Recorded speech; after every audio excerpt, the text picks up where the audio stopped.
Hi, welcome everyone. It's Mike Newton down here at Lytham Golf Academy. We're going to talk a little bit how we can make your practice sessions a little bit more enjoyable when you're practicing. Obviously, it's very easy to go to the driving range, get your bucket balls or on the practice ground, hit 7-iron and just hit the same shot one after another. And sometimes we always think we're doing the right thing because we're ingraining muscle memory and repeating it and repeating it and repeating it. But sometimes that can be very sort of boring, and it's not maybe different to when you get out on the golf course, because certain situations of the golf course are going to require different shapes of shot. You know, and some of you may say, right, well, I'm not good enough to do different, shape the ball in different ways. You know, I'm not skilled enough to do that, but you know, it's maybe obviously where you can go through a lesson process, and maybe somebody with a launch monitor can understand a bit, or get you to understand a little bit about path and face relationship and how that can change a ball flight through the air. But what I would sort of challenge you to do here is experiment a little bit here, you know, and try and hit those little sort of low punch shots, those high shots.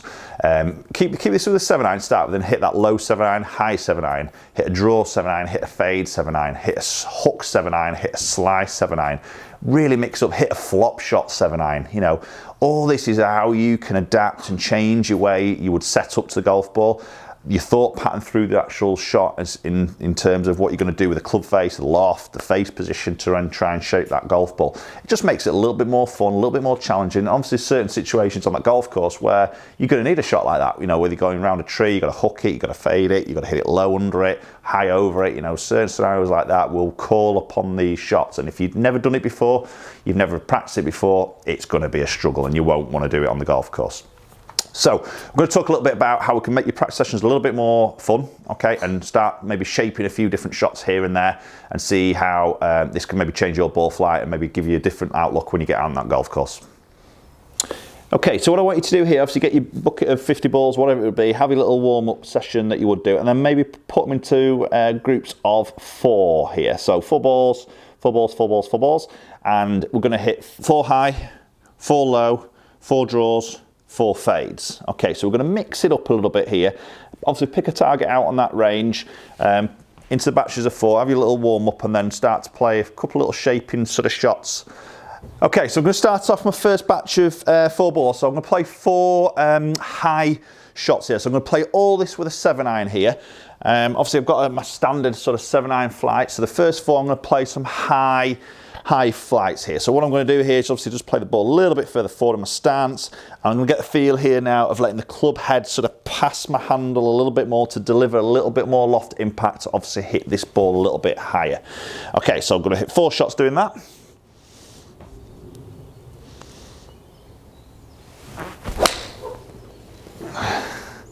Lovely, and there's a very high straight 7-iron there. That's good. Okay, same again.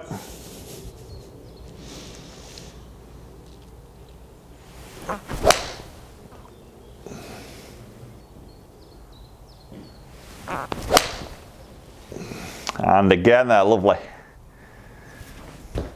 Okay, so what I'm feeling here is not a lot of interaction with that mat here. So what I'm doing, I'm shallowing out my angle of attack here, because obviously the more down I hit it, the more it's going to pull this launch out a little bit lower. So I'm trying to hit this level in a way with my angle of attack, which is why I move the ball a little bit further forward, and then I try and feel like the club head passes my handle to let the angle of the club stand more upright, or the shaft of the club stand more upright to deliver a bit more lofted impact. So I don't want to handle lead this into the ball. Last one. Okay, yeah, it's really high.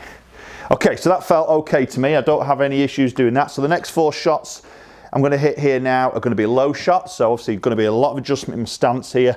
Going to move the ball a little bit further back in the stance, maybe a touch of weight further forward, handle a little bit more further forward.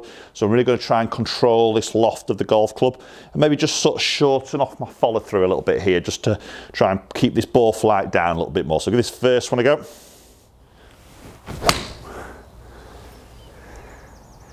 Yeah, very different ball flight there to those first 4 shots I hit, so much lower.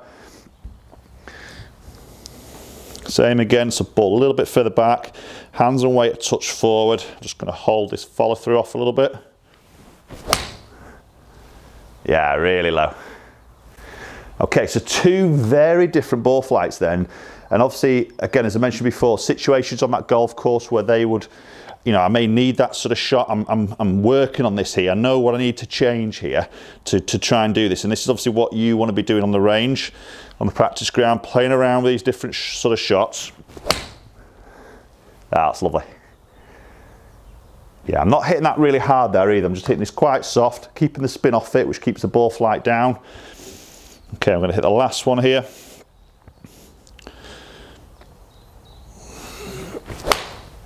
Okay, that was a little bit thin there, but it's still done all right.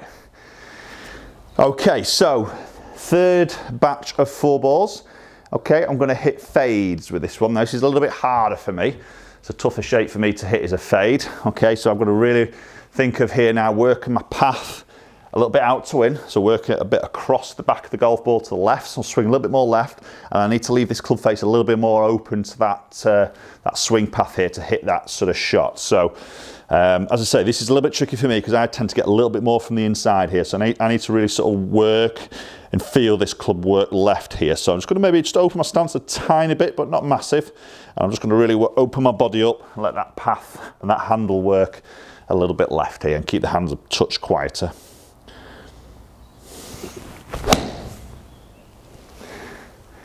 Okay, that's good. Got into the ground a little bit there, more than I wanted to, but that has had a little bit of a fade on there, which is good. Okay, same again.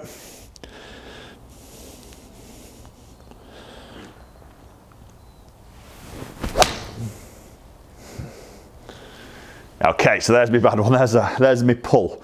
Okay, so I've got the path working left there, but I've just shut the face down. You know, that is a typical bad one if I try and play a fade, is I sort of double cross it a little bit and you know, hit that pull shot there. So definitely got to feel this club face working a little bit more open.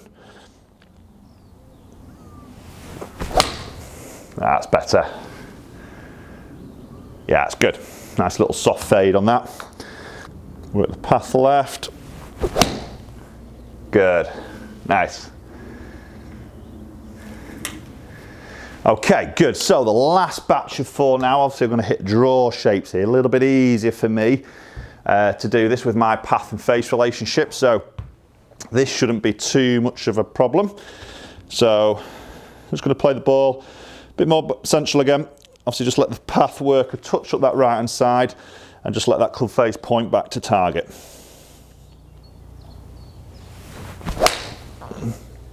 Beautiful.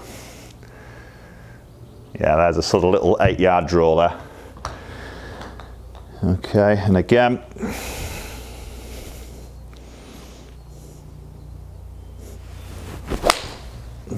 Okay, a little bit thin there, but that's drawing.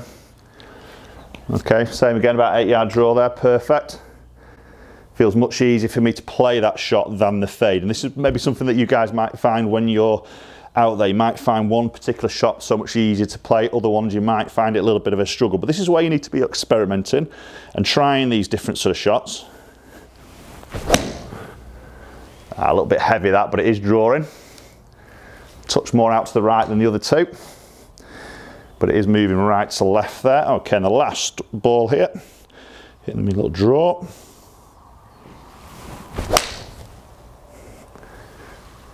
Okay, that's good, that's drawing nicely. Okay, so there's my sort of 4 batches of shots there hit. So, again, I want you to get on the range, loosen up, put your balls into 4, maybe batches there, and then just try and play those couple of shots, those 4 different sort of ball flights there. And then after you've done that, maybe just hit random ones. So just get your golf balls out and say, right, I'm going to hit a low shot. Next one, I'm going to hit a draw. Next ball's going to be a fade. Next ball's going to be a high one. Okay, and then if you get on all right with that, then try and really experiment a little bit more and maybe hit that high draw, that low fade, okay, and just really sort of spice up. And even have a little bit of fun here and play a little flop shot, okay. Obviously it's a shot you probably wouldn't play with a 7-iron, but again, it's all about delving into your, you know, your creative modes really in your swing, into your body and your game here. So opening this blade up, opening the stance up, getting the handle low, weakening the grip off. Let's play some little 50-yard lob shot there with a 7-iron. You know, it's all about learning of how you can adapt the golf club, work your path, work your ball position, your body to create different shapes. All about learning. Okay, a little bit of experimenting, but it's all good fun. Okay, and maybe even if you're practicing with one of your friends, have a challenge with them. Say, right, let's hit a high draw. Who can hit a high draw? Okay, and let's see if you can have a little bit of a competitive edge to that also. Okay guys, thanks very much for watching. Appreciate watching the videos. Hopefully this helps, you know, add a little bit of fun to your practice sessions. You know, do give it a go, see what happens. And obviously follow me on all social media platforms, which are all in the link description below. Hit that subscribe button, obviously, very important, much appreciated. And hopefully we'll catch up with you all very soon.